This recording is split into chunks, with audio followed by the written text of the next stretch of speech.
ಕರ್ನಾಟಕ ಸರ್ಕಾರದಲ್ಲಿ ದುಡ್ಡಿಲ್ಲ, ಅಭಿವೃದ್ಧಿ ಕೆಲಸಗಳು ನಡೀತಾ ಇಲ್ಲ. ಕರ್ನಾಟಕ ಸರ್ಕಾರ ದಿವಾಳಿಯಾಗಿದೆ ಆರ್ಥಿಕವಾಗಿ ಅಂತಕ್ಕಂಥ ಮಾತುಗಳನ್ನು ಹೇಳ್ತಾರೆ. ಆರ್ಥಿಕವಾಗಿ ದಿವಾಳಿಯಾಗಿದ್ರೆ ಕರ್ನಾಟಕ ಸರ್ಕಾರದಲ್ಲಿ ದುಡ್ಡೇ ಇಲ್ಲದೆ ಹೋಗಿದ್ರೆ 1,00,000 ಕೋಟಿ ರೂಪಾಯಿಗಳನ್ನು ಖರ್ಚು ಮಾಡಲಿಕ್ಕೆ ಸಾಧ್ಯ ಆಗ್ತಿದೆ ಅಂತಕ್ಕಂಥ ಮಾತುಗಳನ್ನು ಹೇಳಲಿಕ್ಕೆ ಬಯಸ್ತೇನೆ. ಇಲ್ಲಿ ಮಹಿಳೆಯರಿದ್ದಾರೆ, ಶಕ್ತಿ ಯೋಜನೆ, ಎಲ್ಲ ಮಹಿಳೆಯರು ಕೂಡ, ರಾಜ್ಯದ ಎಲ್ಲ ಮಹಿಳೆಯರು ಕೂಡ ಸರ್ಕಾರಿ ಬಸ್ಸುಗಳಲ್ಲಿ ಫ್ರೀಯಾಗಿ ಪ್ರಯಾಣ ಮಾಡಬಹುದು. ಏನರ ಮಾತಾಯಿ ಕೈ ಎತ್ತಿ ನೋಡೋಣ. ನೋಡಿ, ಇವರೆಲ್ಲ ಫ್ರೀಯಾಗಿ ಪ್ರಯಾಣ ಮಾಡ್ತಾ ಇದ್ದಾರೆ.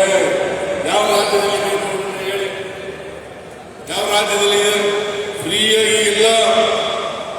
ಎಲ್ಲರೂ ಪ್ರಯಾಣ ಮಾಡ್ತಕ್ಕಂಥದ್ದು. ಆಮೇಲೆ ಗೃಹಲಕ್ಷ್ಮಿ ಯೋಜನೆ, ನಮ್ಮ ಲಕ್ಷ್ಮಿ ಹೆಬ್ಬಾಳದಲ್ಲಿ ಕೂತಿದ್ದಾರೆ.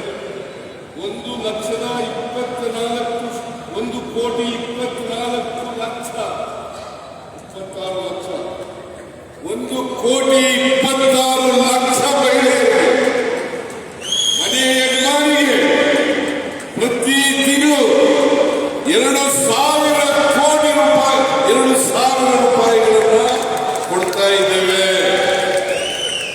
ಹೌದು ಅಲ್ಲ? ಕೊಡ್ತಾ ಇದ್ದೀವ ಇಲ್ಲ? ಕೊಡ್ತಾ ಇದ್ದೀವಲ್ಲ? ಇದು ಬಿಜೆಪಿ ಸರ್ಕಾರ ಕೊಡ್ತಾ ಇದ್ದ?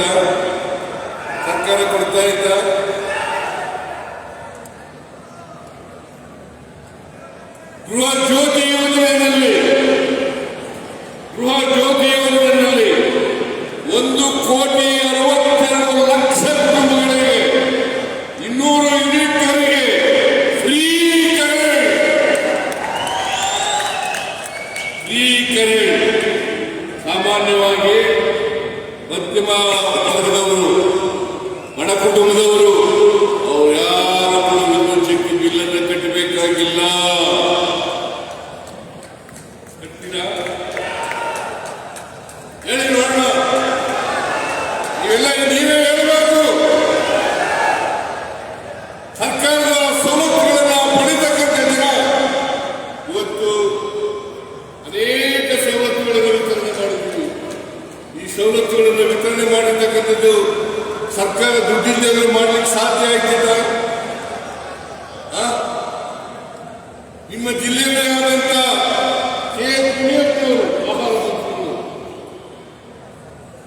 ಅನ್ನಭಾಗ್ಯ ಕಾರ್ಯಕ್ರಮ 5 ಕೆಜಿ ಪುಕ್ಕಟೆ ಕೊಡ್ತಾ ಇದೆ ಇದ್ದಾಗ ನಾವು ಘೋಷಣೆ ಮಾಡಿದ್ದು, ನಾವು ಅಧಿಕಾರಕ್ಕೆ ಬಂದ್ರೆ ಮತ್ತೆ 5 ಕೆಜಿಯಿಂದ ಕೊಡ್ತೇವೆ.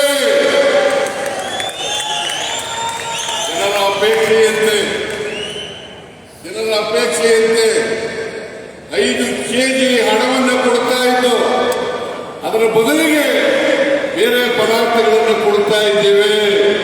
ಸಕ್ಕರೆ, ಉಪ್ಪು, ಎಣ್ಣೆ, ಬೇಳೆ, ಎಲ್ಲ ಪದಾರ್ಥಗಳನ್ನು ಕೂಡ ಕೊಡ್ತಾ ಇದ್ದೇವೆ. ನಿಮ್ಗೆಲ್ಲ ಒಪ್ಪಿಗೆ ಇದೆಯಲ್ವಾ?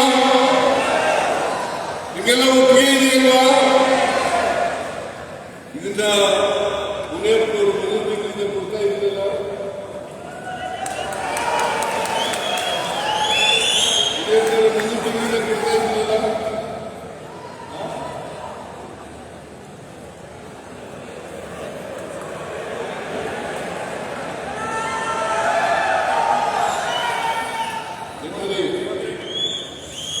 ಈ ಎಲ್ಲ ಪದಾರ್ಥಗಳನ್ನು ಕೂಡ 5 ಕೆಜಿ ಅಕ್ಕಿ ಮತ್ತು ಈ ಪದಾರ್ಥಗಳನ್ನ ಜನವರಿ ತಿಂಗಳಿಂದ ಕೊಡ್ತಾ ಇದ್ದೇವೆ.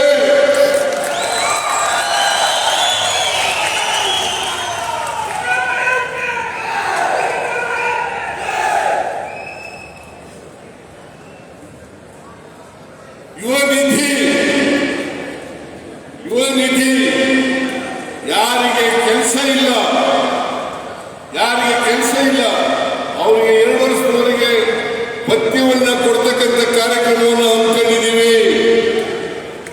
ಇದು ಕರ್ನಾಟಕದ ಮಾಡೆಲ್, ಕರ್ನಾಟಕದ ಮಾಡೆಲ್ ಹೇಳ್ತಾ ಇದ್ರು. ನರೇಂದ್ರ ಮೋದಿ ಅವರು ಹೇಳ್ತಾ ಇದ್ರು, ಗುಜರಾತ್ ಮಾಡೆಲ್ ಸರ್ಕಾರ ಎಲ್ಲ ಕಡೆ ಮಾಡ್ತೀವಿ ಅಂತ ಹೇಳ್ತಾ ಇದ್ರು. ಇದು ಕರ್ನಾಟಕ ಮಾದರಿ ಸರ್ಕಾರ. ಇದನ್ನ ನಾವು ಮಾಡಿದ್ದೇವೆ.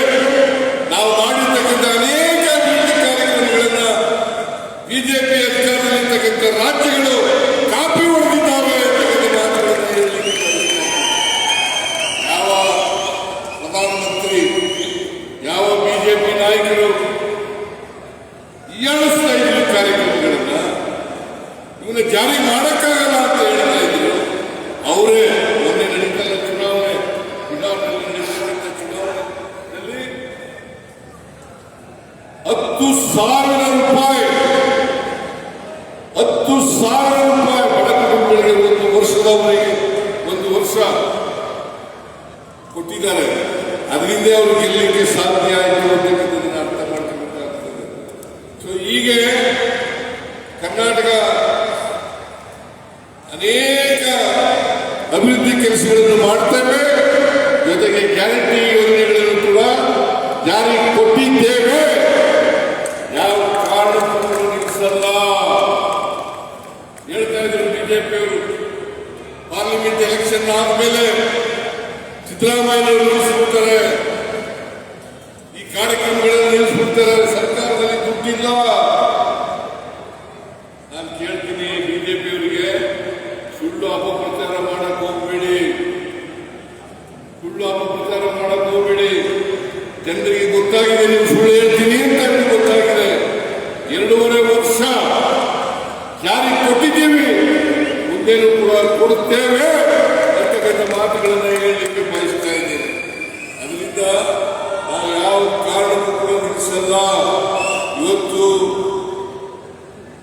ಕರ್ನಾಟಕದಲ್ಲಿ ಪರಿಶಿಷ್ಟ ಜಾತಿ ಪರಿಶಿಷ್ಟ ವರ್ಗದ ಜನರಿಗೆ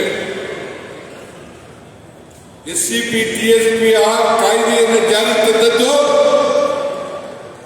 ಕಾಂಗ್ರೆಸ್ ಸರ್ಕಾರ. ಕಾಂಗ್ರೆಸ್ ಸರ್ಕಾರದ ಹಿಂದೆ ಮುಖ್ಯಮಂತ್ರಿಯಾಗಿರುವಾಗ 2003ರಿಂದ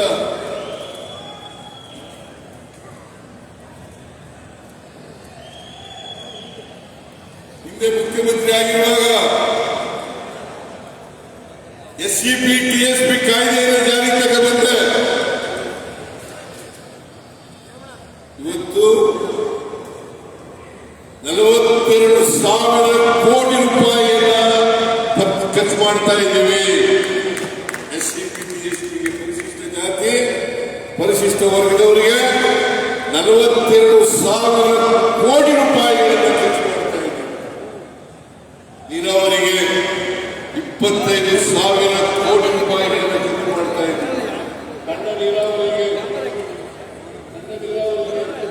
ಸುಮಾರು 3,000 ಕೋಟಿ ಖರ್ಚು ಮಾಡ್ತಾ ಇದ್ದೀವಿ. ಇವತ್ತು ಇಲ್ಲೂ ಕೂಡ 350 ಕೋಟಿ ರೂಪಾಯಿಗಳು, 350 ಕೋಟಿ ಇಲ್ಲಿ ರವಿಕುಮಾರ್ 3,000 ಕೋಟಿ ಅಲ್ಲ 350 ಕೋಟಿ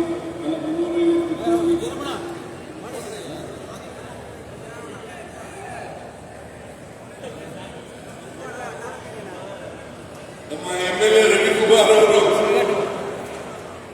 ಈ ಶಿಡ್ಲಘಟ್ಟ ಕ್ಷೇತ್ರದ ಶಾಸಕರು, ಅವರು ಪಾಪ ಎಲ್ಲ ಸಹಕಾರ ಕೊಟ್ಟಿದ್ದಾರೆ. ಕಾರ್ಯಕ್ರಮ ಮುಗಿಲಿಕ್ಕೆ ಸಂಪೂರ್ಣ JDS ಶಾಸಕರಾದರೂ ಕೂಡ ಸಂಪೂರ್ಣ ಸಹಕಾರವನ್ನು ಕೊಟ್ಟಿದ್ದಾರೆ. ಅವರು ಅನುದಾನ ಕೊಡಬೇಕು ಅಂತ ಭಾಷಣದಲ್ಲಿ ಒತ್ತಾಯ ಮಾಡಿದ್ದಾರೆ. ಅನುದಾನವನ್ನು ಕೊಡಲಿಕ್ಕೆ ಪ್ರಯತ್ನ ಮಾಡ್ತೇನೆ ಅಂತ ಹೇಳಲಿಕ್ಕೆ ಬಯಸ್ತೇನೆ. ಆಮೇಲೆ ಒಂದು ಮಿನಿ ವಿಧಾನಸೌಧ ಮಾಡಬೇಕು ಅಂತ ಹೇಳಿದ್ದಾರೆ. ಮಿನಿ ವಿಧಾನಸೌಧವನ್ನ ಮಂಜೂರು ಮಾಡಿಕೊಡ್ತೇವೆ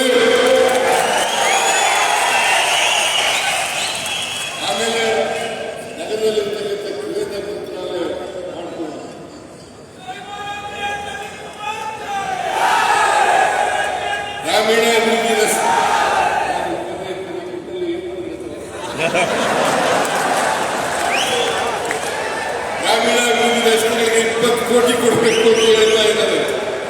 ಲೋಕೋಪಯೋಗಿ ಇಲಾಖೆ ರಸ್ತೆಗಳಿಗೆ 20 ಕೋಟಿ, ಅಲ್ಪಸಂಖ್ಯಾತರ ಕಾಲೇಜುಗಳ ಅಭಿವೃದ್ಧಿಗೆ 10 ಕೋಟಿ, ನೆಹರು ಕ್ರೀಡಾಂಗಣ ಅಭಿವೃದ್ಧಿಗೆ 5 ಕೋಟಿ, BR ಅಂಬೇಡ್ಕರ್ ಭವನ ಮುಂದುವರೆದ ಕಾಮಗಾರಿಗೆ ಹಂತವಾಗಿ ಎಲ್ಲ ಕಾಮಗಾರಿಗಳಿಗೂ ಹಣವನ್ನು ಒದಗಿಸಿಕೊಡ್ತೇವೆ.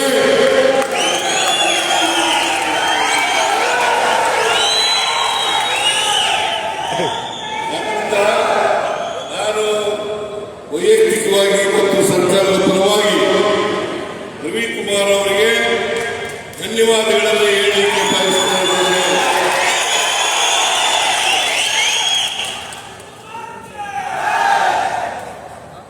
ಇಷ್ಟೆಲ್ಲ ಕಾರ್ಯಕ್ರಮಗಳಾಗಬೇಕಾದ್ರೆ ನೋಡಿ, ಇಲ್ಲಿ ಶಂಕುಸ್ಥಾಪನೆ ಉದ್ಘಾಟನೆ, ಇಷ್ಟೆಲ್ಲ ಕಲ್ಲುಗಳಾಗಬೇಕಾದ್ರೆ ಒಂದೇ ಇಡೀ ಜಿಲ್ಲೆಯಲ್ಲಿ 2,000 ಕೋಟಿ ರೂಪಾಯಿಗಳ ಅಭಿವೃದ್ಧಿ ಕಾರ್ಯಕ್ರಮಗಳನ್ನು ಮಾಡಲಿಕ್ಕೆ ಶಂಕುಸ್ಥಾಪನೆ ಮತ್ತು ಉದ್ಘಾಟನೆ. ಇಷ್ಟು ಕಲ್ಲುಗಳು ಹಾಕಿದೀವಲ್ಲ, ಅವ್ರು ಬಂದು ನೋಡ್ಬೇಕ ಬೇಡ? ಬಿಜೆಪಿಯವರು ಬಂದು ನೋಡ್ಬೇಕ ಬೇಡ? ದಯಮಾಡಿ ನೀವು ನಮಗೆ ಆಶೀರ್ವಾದ ಮಾಡಿದ್ರಿ, ಕಳೆದ ಚುನಾವಣೆಯಲ್ಲಿ ಆಶೀರ್ವಾದ ಮಾಡಿದ್ವಿ. ನಿಮ್ಮ ಆಶೀರ್ವಾದದಿಂದ ನಾವು ಅಧಿಕಾರದಲ್ಲಿದ್ದೇವೆ. 138 ಶಾಸಕರನ್ನ ಗೆಲ್ಲಿಸಿಕೊಂಡಿದ್ದೀರಿ. 138 ಶಾಸಕರನ್ನ ಗೆಲ್ಲಿಸಿಕೊಂಡಿದ್ದೀರಿ. ನಾವು ಅನೇಕ ಭರವಸೆಗಳನ್ನು ಕೊಟ್ಟಿದ್ದೆವು. ಸುಮಾರು 500 ಚಿಲ್ಲರೆ ಭರವಸೆಗಳನ್ನು ಕೊಟ್ಟಿದ್ದೆವು. ಆ ಭರವಸೆಗಳಲ್ಲಿ 242 ಭರವಸೆಗಳನ್ನು ಈಡೇರಿಸಿದ್ದೇವೆ. ಸುಧಾಕರ್ ಇದ್ದಲ್ಲ, ಗಲಾಟೆ ಮಾಡಲ್ಲ, ಎತ್ತಿಗೆ ಎಲ್ಲ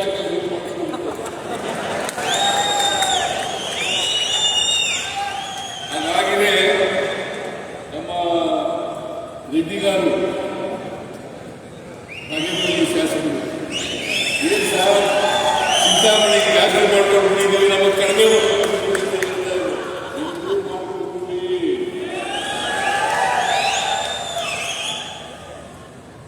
ಸ್ವಾಮಿಗಳ ನೀತಿ ಯೋಚನೆ ಮಾಡ್ಕೊಳ್ಳೋಣ.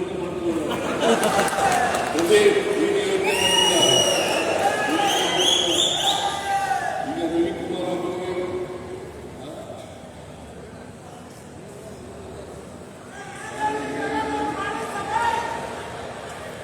MLA-ಗಳಿದ್ದಾರೆ,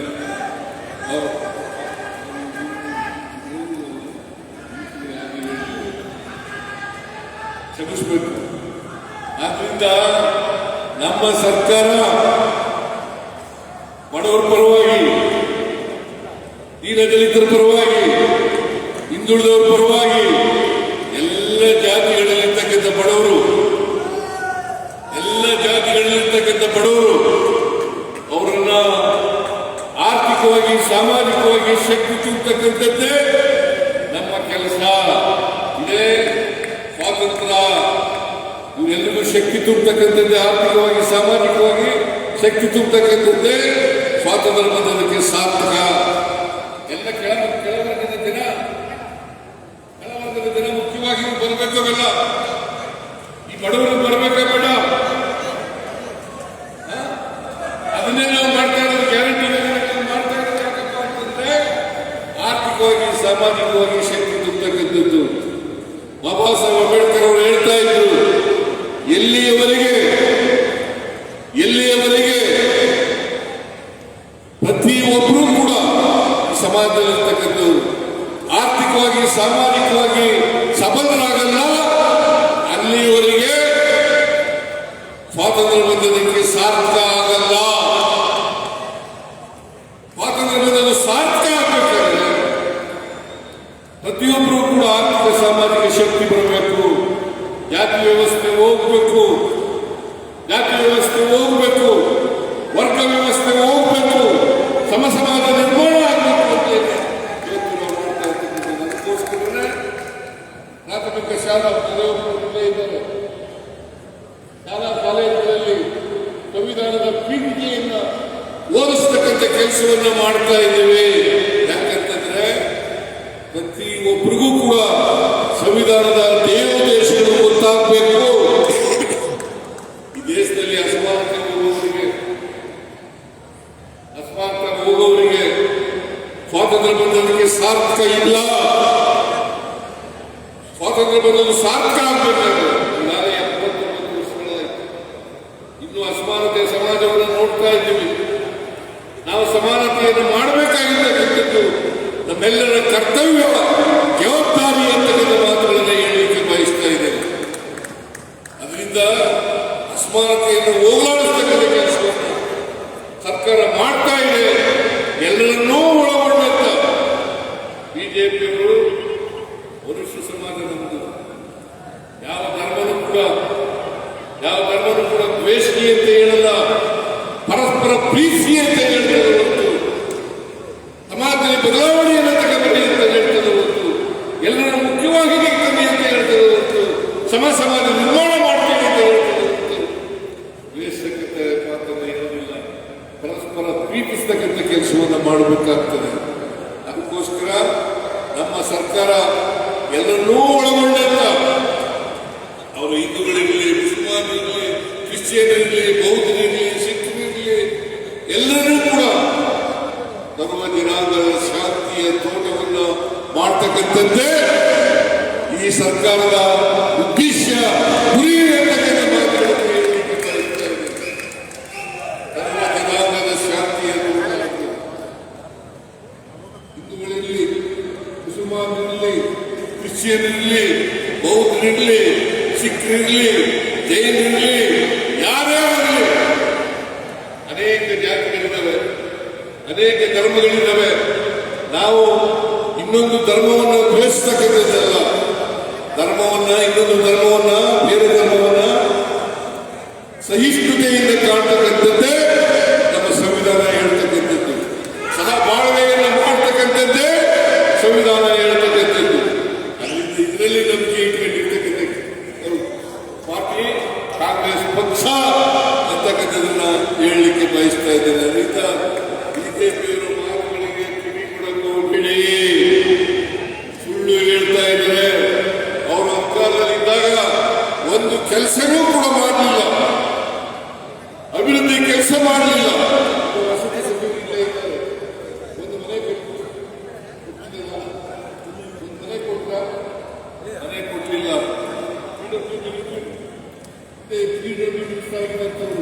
ಅವ್ರ ಕಾಲದಲ್ಲಿ ರಸ್ತೆಗಳು ಏನಾಗಿದ್ದು ಆ ರಸ್ತೆಗಳು ಬಿಟ್ಟರೆ ಮತ್ತೆ ಒಂದು ರಸ್ತೆಯನ್ನು ಮಾಡಿಕೊಡ್ಲಿಕ್ಕೆ ಸಾಧ್ಯ ಆಗಲಿಲ್ಲ.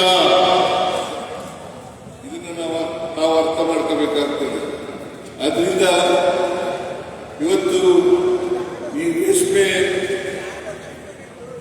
ಕೆಲಸ ಸುಮಾರು ಚಿಕ್ಕಬಳ್ಳಾಪುರ ಇದೆಯಲ್ಲ, ಚಿಕ್ಕಬಳ್ಳಾಪುರದಲ್ಲಿ 21,000 ಹೆಕ್ಟೇರ್ ಜೊತೆ ಜಿಲ್ಲೆಯಲ್ಲಿ 21,000 ಹೆಕ್ಟೇರ್ ಪ್ರದೇಶದಲ್ಲಿ ರೇಷ್ಮೆಯನ್ನು ಬೆಳೀತಾ ಇದ್ದೀವಿ. ಅದಕ್ಕೋಸ್ಕರನೇ ಇಲ್ಲಿ ಹೈಟೆಕ್ ಮಾರುಕಟ್ಟೆಯನ್ನು ಕೊಟ್ಟಿರ್ತಕ್ಕಂಥದ್ದು. ಹೈಟೆಕ್ ಮಾರುಕಟ್ಟೆ ಆದರೆ ಅಲ್ಲಿ ರೈತರುಗಳಿಗೆ ಅನುಕೂಲ ಆಗ್ತದೆ ಅಂತಕ್ಕಂಥ ಮಾತುಗಳನ್ನು ಹೇಳಲಿಕ್ಕೆ ಬಯಸ್ತಾ ಇದ್ದೇವೆ. ಜೊತೆಗೆ ಡಿಜಿಟಲ್ ಗೂಡನ್ನ ಕೊಂಡ್ಕೊಳ್ತಕ್ಕಂಥದ್ದು, ಡಿಜಿಟಲ್ ಉಪಯೋಗಿಸೋದ್ರಿಂದ, ಬಳಕೆ ಮಾಡಿರೋದ್ರಿಂದ ಯಾವ ರೈತರು ಕೂಡ ಬೆಲೆಯಲ್ಲಿ ಮೋಸ ಆಗಲ್ಲ, ತೂಕದಲ್ಲಿ ಮೋಸ ಆಗಲ್ಲ ಅಂತಕ್ಕಂಥ ಮಾತುಗಳನ್ನು ಹೇಳಲಿಕ್ಕೆ ಇಚ್ಛಿಸ್ತಾ ಇದ್ದೇನೆ. ಅದರಿಂದ ಸಿಗಲುಗಟ್ಟೆಗೆ ಇದ್ದೇನೆ. ರೇಷ್ಮೆ ಮಂತ್ರಿ ಆಗಿದೆ ಸ್ವಲ್ಪ ದಿನ, ಆಗ ಬಂದಿದ್ದೆ, ಸಿಗಲುಗಟ್ಟೆ ಮಾರುಕಟ್ಟೆ ನೋಡಿದೆ. ಇಲ್ಲಿ ಬಹಳ ಹೆಚ್ಚಿನ ಪ್ರಮಾಣದಲ್ಲಿ ರೇಷ್ಮೆಯನ್ನು ಬೆಳೀತಕ್ಕಂಥ ಜಿಲ್ಲೆ. ಈ ಜಿಲ್ಲೆಯಲ್ಲಿ ರೇಷ್ಮೆ ಬೆಳೆಗಾರರು ಹೆಚ್ಚಿನ ರೀತಿಯಲ್ಲಿ ಇವತ್ತು ಗೂಡನ್ನು ಬೆಳೆದು ಅದರಿಂದ ಲಾಭವನ್ನು ಗಳಿಸಿ ಆರ್ಥಿಕವಾಗಿ ಅಭಿವೃದ್ಧಿ ಆಗಬೇಕು ಅಂತಕ್ಕಂಥ ಮಾತುಗಳನ್ನು ಹೇಳಲಿಕ್ಕೆ ಬಯಸ್ತಾ ಇದ್ದೇನೆ. ಅದರಿಂದ ನಮ್ಮ ಸರ್ಕಾರ ನಾವು ಯಾವುದೇ ಜಾತಿ ಧರ್ಮದ ಮೇಲೆ ವಿಂಗಡಣೆ ಮಾಡಲ್ಲ, ಸಮಾಜವನ್ನು ಒಡೆಯತಕ್ಕಂಥ ಕೆಲಸವನ್ನು ಮಾಡಲ್ಲ. ರಾಹುಲ್ ಗಾಂಧಿ ಅದಕ್ಕೋಸ್ಕರನೇ ಇಡೀ ದೇಶದಲ್ಲಿ ಪಾದಯಾತ್ರೆಯನ್ನು ಮಾಡಿ ಭಾರತ್ ಜೋಡೋ ಅಂತಕ್ಕಂಥ ಮಾತನ್ನ ಹೇಳಿದ್ರು. ನಾವು ಸಮಾಜವನ್ನು ಬೆಸೆತಕ್ಕಂಥವ್ರೆ ಹೊರತು ಸಮಾಜವನ್ನು ಒಡೆಯತಕ್ಕಂಥ ಕೆಲಸವನ್ನು ಮಾಡಲ್ಲ. ಯಾವುದೇ ಜನ ಇರಲಿ, ಯಾವುದೇ ಧರ್ಮ ಇರಲಿ, ಸಮಾನವಾಗಿ ಕಾಣ್ತಕ್ಕಂಥ ಸಮಾನ ಅವಕಾಶಗಳನ್ನು ಒದಗಿಸ್ಕೊಡ್ತಕ್ಕಂಥ ಕೆಲಸವನ್ನ ನಾವು ಮಾಡ್ತೇವೆ. ಆದ್ರಿಂದ ನಿಮ್ಮ ಆಶೀರ್ವಾದ ಇದೇ ತರ ಇರಬೇಕು, ಇದೇ ತರ ಇರಬೇಕು. ಎಲ್ಲ ಜಿಲ್ಲೆಯ ಎಲ್ಲ ಶಾಸಕರಿಗೆ ಮತ್ತು ಜಿಲ್ಲಾ ಮಂತ್ರಿ ಇವರೆಲ್ಲರಿಗೂ ಕೂಡ ಒಳ್ಳೆ ಕಾರ್ಯಕ್ರಮ ಮಾಡಿದ್ದಾರೆ. ಎಲ್ಲಕ್ಕಿಂತ ಬಹಳ ಮುಖ್ಯವಾಗಿ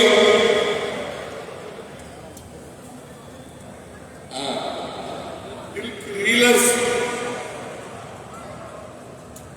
ನಮ್ಮ ರಾಜಕೀಯ ಸಲಹೆಗಾರರಾದಂತಹ ನಜೀರ್ ಅಹಮದ್ ಅವರು ರೀಲರ್ಸ್ ಬಗ್ಗೆ ಕೂಡ ಮಾತಾಡಿ ಅಂತ ಹೇಳಿದರೆ, ರೀಲರ್ಸ್ಗೂ ಕೂಡ ಸಹಾಯ ಮಾಡತಕ್ಕಂಥ ಕೆಲಸವನ್ನು ನಮ್ಮ ಸರ್ಕಾರ ಮಾಡ್ತದೆ. ಯಾಕಂದ್ರೆ ರೀಲರ್ಸ್ ಇದ್ರೇನೆ ರೇಷ್ಮೆ ಕೃಷಿ ಮಾಡ್ತಕ್ಕಂಥವ್ರು ಅಭಿವೃದ್ಧಿ ಆಗಲಿಕ್ಕೆ ಸಾಧ್ಯ ಆಗ್ತದೆ. ರೀಲರ್ಸ್ ಇದ್ರೆ ಮಾರುಕಟ್ಟೆ ನಡೀತದೆ. ರೀಲರ್ಸ್ ಇದ್ರೆ ಅನೇಕ ಹಿಂದೆ ವರ್ಲ್ಡ್ ಬ್ಯಾಂಕ್ ತಗೊಂಡು ಕೆಲವು ಕಡೆ ಮಾರುಕಟ್ಟೆಗಳನ್ನೇ ಮುಚ್ಚಿಬಿಟ್ಟು ಡ್ರೈನೇಜ್ಗಳನ್ನೇ ಮುಚ್ಚಿಬಿಟ್ಟು. ಯಾಕಂದ್ರೆ ರೀಲರ್ಸ್ಗಳ ಕೊರತೆಯಿಂದ. ಆದ್ರಿಂದ ರೀಲರ್ಸ್ಗಳ ಸಮಸ್ಯೆ ಗೊತ್ತಿದೆ. ರೀಲರ್ಸ್ಗಳಿಗೂ ಕೂಡ ಸಹಾಯ ಮಾಡತಕ್ಕಂಥ ಕೆಲಸವನ್ನ ನಾವು ಮಾಡ್ತೇವೆ ಅಂತಕ್ಕಂಥ ಮಾತುಗಳನ್ನು ಈ ಸಂದರ್ಭದಲ್ಲಿ ಹೇಳಲಿಕ್ಕೆ ಬಯಸ್ತೇನೆ. ಒಟ್ಟಾರೆಯಾಗಿ ಕಾಂಗ್ರೆಸ್ ಸರ್ಕಾರ ನೀವು ಆಶೀರ್ವಾದ ಏನು ಮಾಡಿದ್ದೀವಿ, ನಾವೇನು ಮಾತು ಕೊಟ್ಟಿದ್ದು ಅದರಂತೆ ನಡ್ಕಂತಾ ಇದ್ದೀವಿ. 2.5 ವರ್ಷ ನಡ್ಕೊಂಡಿದ್ದೀವಿ. ಮುಂದಿನ 2.5 ವರ್ಷನೂ ಕೂಡ ನಾವು ಕೊಟ್ಟಿರ್ತಕ್ಕಂಥ ಎಲ್ಲ ಭರವಸೆಗಳನ್ನು ಕೂಡ ಈಡೇರಿಸ್ತೇವೆ. ಯಾವುದಾದ್ರೂ ಪಕ್ಷ ಪಟ್ಟ ಮಾತಿನಂತೆ ನಡ್ಕೊಂಡಿರ್ತಕ್ಕಂಥ ಪಕ್ಷ ಇದ್ರೆ ಅದು ಕಾಂಗ್ರೆಸ್ ಪಾರ್ಟಿ ಮಾತ್ರ ಅಂತಕ್ಕಂಥ ಮಾತನ್ನು ಹೇಳಲಿಕ್ಕೆ ವಿಧಾನಸಭಾ ಚುನಾವಣೆ 2028 ಬರ್ತದೆ. ನಿಮ್ಮ ಆಶೀರ್ವಾದ ಯಾವಾಗಲೂ ಕೂಡ ಇದೇ ಇರಬೇಕು. ಬಿಜೆಪಿಯವರು ಬಣ್ಣದ ಮಾತುಗಳಿಗೆ ಬಲಿಯಾಗಬೇಡಿ, ನಾವು ಏನು ಮಾತು ಕೊಟ್ಟಿದ್ದೀವಿ, ಏನು ಹೇಳಿದ್ದೀವಿ, ಏನು ಭರವಸೆಗಳನ್ನು ಕೊಟ್ಟಿದ್ದೀವಿ ಅದಂತ ನಡೀತೇವೆ. ನನಗೆ ಭರವಸೆ ಇದೆ, ನಂಬಿಕೆ ಇದೆ. 2028ಕ್ಕೂ ಕೂಡ ನಾವೇ ನಿಮ್ಮ ಆಶೀರ್ವಾದದಿಂದ ಅಧಿಕಾರಕ್ಕೆ ಬರ್ತೇವೆ.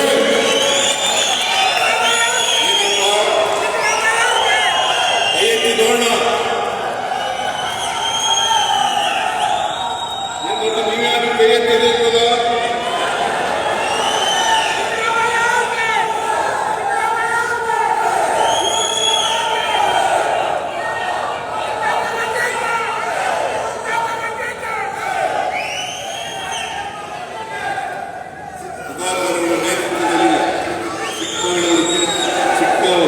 ಬಳ್ಳಾಪುರ ಜಿಲ್ಲೆಯನ್ನು ಅಭಿವೃದ್ಧಿ ಮಾಡತಕ್ಕಂಥ ಕೆಲಸವನ್ನು ಮುಂದೆನೂ ಕೂಡ ಮಾಡ್ತೇವೆ ಅಂತಕ್ಕಂಥ ಮಾತುಗಳನ್ನು ಹೇಳಿ ನನ್ನ ಮಾತುಗಳನ್ನು ಮುಗಿಸ್ತೇನೆ.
ಪಶುಪಾಲನಾ ಮತ್ತು ಪಶುವೈದ್ಯಕೀಯ ಸೇವಾ ಇಲಾಖೆಯಿಂದ ಹಲ್ಲು ಕತ್ತರಿಸುವ ಯಂತ್ರ ರತ್ನಮ್ಮ ಅವರಿಗೆ ಹಾಗೂ ಶ್ರೀ ಮುನಿರಾಜು ಅವರಿಗೆ. ಅಂದರೆ ಸಾಂಕೇತಿಕವಾಗಿ ಒಂದಿಬ್ಬರಿಗೆ ವೇದಿಕೆ ಮೇಲೆ ಸನ್ಮಾನ್ಯ ಮುಖ್ಯಮಂತ್ರಿಗಳು ಹಾಗೂ ಸನ್ಮಾನ್ಯ ಉಪಮುಖ್ಯಮಂತ್ರಿಗಳು ಮತ್ತು ಇತರ ಗಣ್ಯರು ಸಾಂಕೇತಿಕವಾಗಿ ಸವಲತ್ತುಗಳನ್ನು ವಿತರಿಸ್ತಾ ಇದ್ದಾರೆ. ಅದಾದ ನಂತರದಲ್ಲಿ ತಮ್ಮೆಲ್ಲರಿಗೂ ಸಾಕಷ್ಟು ಸವಲತ್ತುಗಳನ್ನು ಕರ್ನಾಟಕ ಸರ್ಕಾರ ಜಿಲ್ಲಾಡಳಿತ ನೀಡ್ತಾ ಬರ್ತಾ ಇದೆ. ಕಾರ್ಮಿಕ ಇಲಾಖೆಯ ವತಿಯಿಂದ ಗಾಳಿ ಕೆಲಸದ ಸುರಕ್ಷಾ ಪರಿಹಾರಗಳ ಕಿಟ್ ಅನ್ನು ವಿತರಿಸ್ತಾ ಇದ್ದಾರೆ. ಕಾರ್ಮಿಕ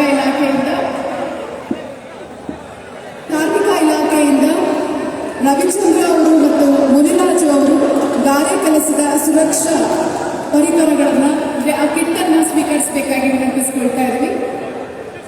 ಕೌಶಲ್ಯ ಅಭಿವೃದ್ಧಿ ಇಲಾಖೆಯಿಂದ ಹೊಲಿಗೆ ಯಂತ್ರನ ನಮ್ಮ ಹೆಣ್ಮಕ್ಳಿಗೆ ನೀಡ್ತಾ ಇದ್ದಾರೆ. ಗಾಯತ್ರಿ MK ಅವರು, ಕೀರ್ತಿ NB ದಯಮಾಡಿ ಸ್ವೀಕರಿಸಬೇಕಾಗಿ ವಿನಂತಿಸಿಕೊಳ್ತಾ ಇದ್ದಾರೆ.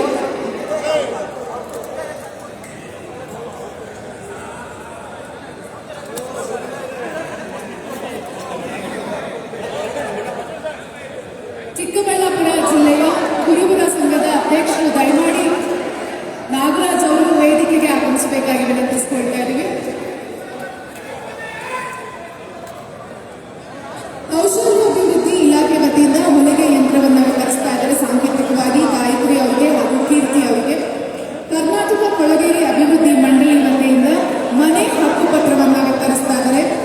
ನಾಗಮ್ಮ ಅವರಿಗೆ, ಸಲ್ಲಮ್ಮ ಅವರಿಗೆ, ನಾಗಣ್ಣ ಅವರಿಗೆ, ಜಬೀನಾ ತಾಜ್ ಅವರಿಗೆ ಅನೇಕ ಭಾಗ್ಯಗಳನ್ನು ನೀಡುವಂತಹ ಭಾಗ್ಯಗಳಾದಾದರೂ ನಮ್ಮ ಗ್ಯಾರಂಟಿ ಸರ್ಕಾರ ಇವತ್ತು ಸಾಕಷ್ಟು ಸೌಲಭ್ಯಗಳನ್ನು, ಸೌಕರ್ಯಗಳನ್ನು, ಸಾಕಷ್ಟು ಕಾಮಗಾರಿಗೆ ಇವತ್ತು ಶಂಕುಸ್ಥಾಪನೆ ಹಾಗೂ ಸಾಕಷ್ಟು ಕೆಲಸಗಳನ್ನು ನಮಗೋಸ್ಕರ, ನಮ್ಮ ಜಿಲ್ಲೆಗೋಸ್ಕರ ಒದಗಿಸಿದ್ದಾರೆ.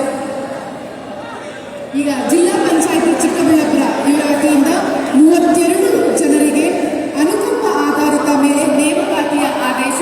ಸಾಂಕೇತಿಕವಾಗಿ ಒಂದಿಬ್ಬರನ್ನ ವೇದಿಕೆಗೆ ಕರೀತಾ ಇದ್ದೀವಿ. ಚಿಂತಾಮಣಿಯಿಂದ ಲೋಕೇಶ್ ಅವರು, ಚೇಳೂರಿನಿಂದ ನರೇಶ್ ಅವರು.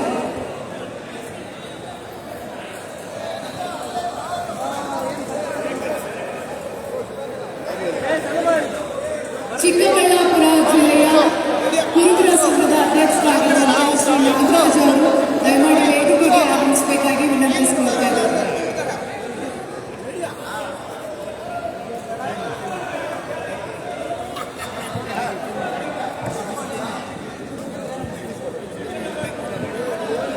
ರೇಷ್ಮೆ ಇಲಾಖೆ ವತಿಯಿಂದ ಕೈಗಾರಿಕಾ ಸಹಕಾರ ಸಂಘಗಳ ಮೂಲಕ ಡೀಲರುಗಳಿಗೆ ಕಚ್ಚಾ ರೇಷ್ಮೆ